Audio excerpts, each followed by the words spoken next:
शाळेत मुलींसोबत विनयभंग करण्याच्या प्रकरणांमध्ये वाढ झाली आहे। अशातच अमरावतीमधून गुरु शिष्याच्या नात्याला काळिमा फासणारी घटना समोर येते।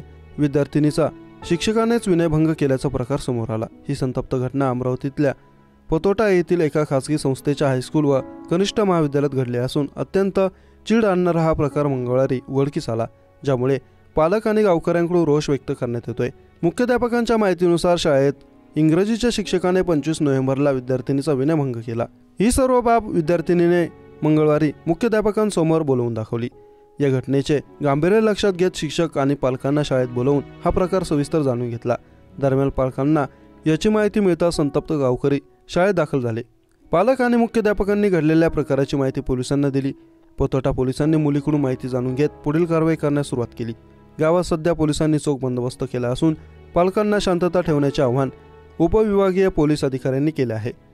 2 दिवस हा शिक्षक सुट्टीवर होता, मात्र शिक्षक शाळेमध्ये परतल्याचे समजताच हजारो गावकऱ्यांनी शाळेत धाव घेतली। शिक्षकाच्या कारची तोडफोड करत ती पलटी केली। अशा प्रकारे गावकऱ्यांनी आपला राग व्यक्त केला। शाळेच्या आवारात गावकऱ्यांनी शिक्षकाला ताब्यात देण्याची मागणी केली, मात्र शिक्षकाने शाळेतच स्वतःला कोंडून घेतलं। पुढे चोख बंदोबस्तात त्याला खोलीबाहेर काढण्यात आलं आणि पोलिसांनी त्याला ताब्यात घेतलं।